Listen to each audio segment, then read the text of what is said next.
process, and there are certain seasons when the process is dramatic and we feel it. You know, it's kind of like watching a teenager. You know, when they're born, they begin the process, and then watching a child being born, they begin the process and they start walking, and then there seems like there's a few years where they're growing, but the process isn't so dramatic. And then, you know, 12, 13, 14 years old, whatever age, they hit puberty, and then there's this bell curve that goes whoop, and all of a sudden you say, I mean, it becomes very apparent that we're in transition, right? Because the way that you left them pre-puberty and the way you leave them after, it's not only them changing, but you're changing to meet their season change. Isn't that true? And so, you know, when they hit that age, you're looking for, if this is your first teenager, you're typically looking for parents who've been through this before, and you're realizing that you may not have all the knowledge and skills for this season. You know what I'm trying to say. So the truth is that they're in transition from the time they're born to the time, you know, we go to heaven. But there are certain seasons where we're like, whoa, I don't have the skills for this season. I think I better go find someone who's ahead of me and get some skills. Does that make sense? And I think that we kind of grow, we don't tend to grow like this. We tend to grow like this. And when we're in one of those mountains where we're growing, you know, we're looking around and we're like, has anyone been here before? Which is almost always a yes. And what wisdom do they have for me so that I don't need to make. I mean, a wise man learns from other people's mistakes, right? And so, of course, we've all learned from our own, and that's not so fun. I want to talk a little bit about that tonight. It's going to come out a little differently. I want to talk about managing your soul, because I think this has to do with managing your soul. And maybe it's different than that, but I feel like I manage my spirit life pretty well in the sense that I have fairly good disciplines. I know there's people that have better ones. You know, like Lou Engle, that guy, he's always fasting. I have to prepare myself when I know I'm going to encounter Lou, because I just go right to guilt. Like, seriously, I saw Lou at Jesus Culture, whatever that was. Eric was there too, 3 weeks ago or whatever. You know, Lou came as a surprise. You know, it's like I didn't get to prepare for Lou being there because I didn't know he was going to be there. And I saw him, and I'm like, you know. And so he's sitting next to me. I said, hey, would you like to have a power bar? He goes, no. I said, I know, you're not eating, right? He goes, I'm fasting. I'm like, shocking. So, you know, when it comes to spiritual disciplines, you know, there's always people I admire that they're just amazing, and I sincerely admire them. I'm jealous in a good way, if that makes sense, and they inspire me to do, not to do more, to be more passionate about spiritual disciplines. I'm talking about not religiously, but I feel like I manage myself fairly well, and my spiritual fathers have always had good disciplines, and Bill has great disciplines, and so I've learned this. I'm not great at it, but I'm learning how to manage my soul.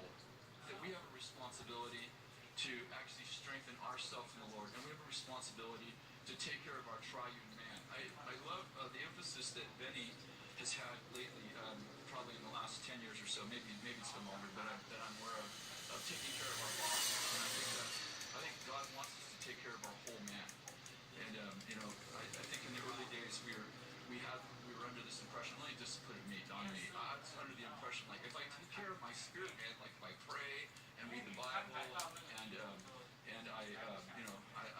God, and love people, like everything else it will work out. Like, you know, if I keep my spiritual disciplines, everything will work out, you know. And it sort of did, you know. I just got bigger and bigger and bigger. So I figured out after a while that I had to work out. It wouldn't just work out. And I was responsible to take care of my whole man. So 3 John 2, it's been a theme that I've been on probably, I don't know, a couple years. And you probably know it well. It says this, beloved, I pray that in all respects, can everybody say in all respects?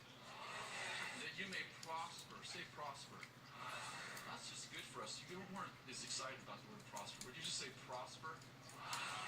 And be in good health, just as your soul prospers. And I've taught on this for a while now, but there was a sense that prosperity and health are actually 那他现在 directly 是怪 related 你 to my 说你 soul, 什么，你 not 是 my 造你 spirit. 是面积。And maybe I'm overemphasizing it in this season of my life, but I'm really aware that prosperity, and again, when I think of prosperity, I can't help but think about money, but I think prosperity from God's perspective has to do with finances and relationships and just healthy living, like that I'm fully actualized, that I'm fully alive, that I'm fully me, and that I'm doing that for everybody else. That I'm a walking, living encouragement for people to become fully themselves, and for other people to be fully actualized. Like, to me, that's what prosperity is. That when I get around something that makes me feel fully alive, I feel like that's part of what I do. And each of us do it differently, like, and each of us activate other people differently, and each of us will activate different people. And I get around certain people. Sometimes I'll do a conference just because there's a certain speaker that's going to speak. I don't mean that I'm not excited about speaking, but because when I get around that person, they make me feel fully alive. And I'm like, the conference might be good or not, but hanging around in the green room with that person makes me feel fully alive and inspires me to creativity. A lot of people on our staff do the same. Dan McCollum Dano McCollum from the mission is a person. When I get around Dano, I feel fully alive. I don't know what it is about him. And it's not just what he says. It's just the way he lives his life. It makes me feel. It's like he adds a piece to me that's missing in my life. And so when I think of prosperity, I think it's way beyond money. I think it's being fully alive, fully yourself. And of course it says, and be in good health. And so the soul is really important. We've done all sorts of things to demean the soul in church history. Some to the point where we've actually, in certain seasons in church history, we've actually demeaned the soul. It felt like the soul was evil, and felt like emotions and feelings were if the more emotional you were, the less spiritual you were. And we didn't even dawn on us that the most emotional guy in the Bible is God. And Jesus wept not because he didn't know he was going to raise Lazarus, but because he can connect with the emotion. Like, he broke the Spock-like Vulcan planet that the Pharisees had created, and he showed people that being vulnerable and being human and being emotional is actually spiritual. It's actually Christ-like. And so I want to talk a little bit about that. Obviously, Deuteronomy 6:5 says, "You shall love the Lord your God with all your heart," which is kind of the Old Testament word for spirit, "all your soul and all your might." Your body, soul, and spirit, like your whole being should be involved in loving God. And I love when we worship here. And I don't think worship just happens when the music starts. And I love it. And as Paul was talking about worshiping God with whatever you do. But I love that worship has expressions, and that we get to activate our whole body. We offer your body up as a living sacrifice, and that God likes it, and that He enjoys it. And Deuteronomy 4:29 says, "From there you'll seek the Lord, and you will find Him if you search for Him with all your heart." That's kind of the spirit piece, and all your soul. And so, throughout the whole Bible, God is telling us that we're to be active. Our soul actually longs for God. David said, "My soul longs for God. My flesh yearns for God." Look at the Old Testament, not born again guy. Aren't you okay? Okay, you're like, okay, we got that part. Move on. And so I want to talk about the restoration of the soul, what it looks like. And David said in Psalms 23, "The Lord is my shepherd, I shall not want. He makes me lie down in quiet waters. He restores my soul. He guides me in the paths of righteousness for His name's sake. Yet, even though I walk through the valley of the shadow of death, I'll fear no evil, for you're with me, your rod, your staff comfort me. You prepare a table before me in the presence of my enemies." I like that part. You prepare a table for me in the presence of my enemies. I think when you're in warfare, you should eat. So I'm thinking, what do I do when you're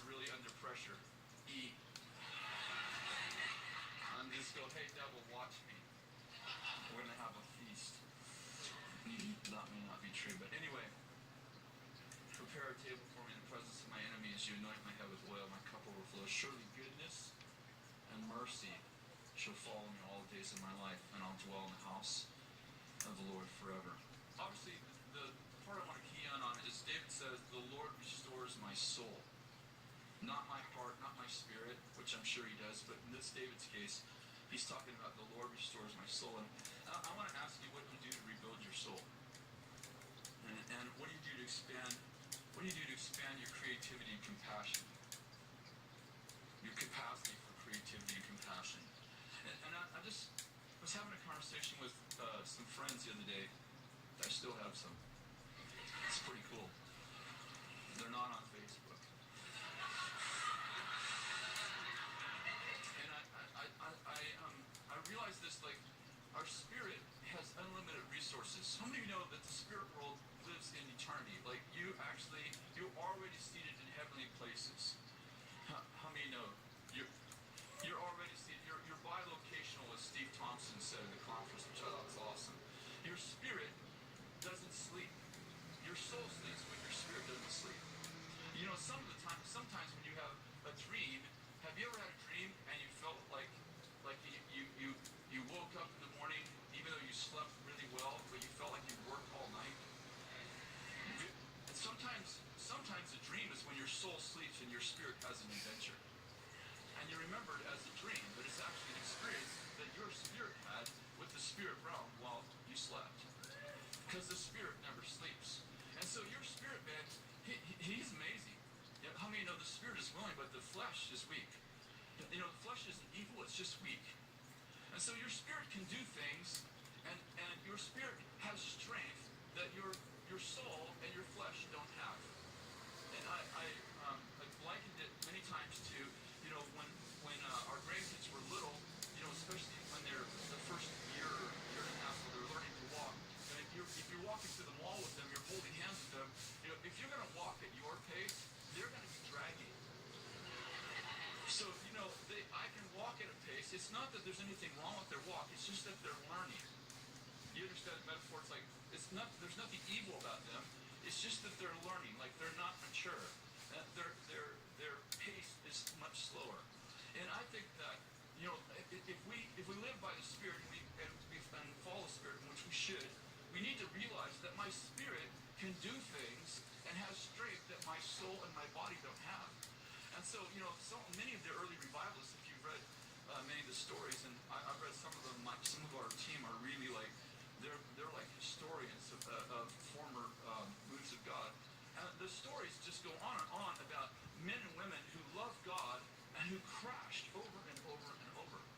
And part of it was, I think, part of it is this whole culture that said, you know, just lay your life down for God. And there was something about, it's almost like, I don't know, I don't know what good we are when we crash. I don't know how many people you're going to touch when you can't get off the couch, or when you're sick, or when you're depressed.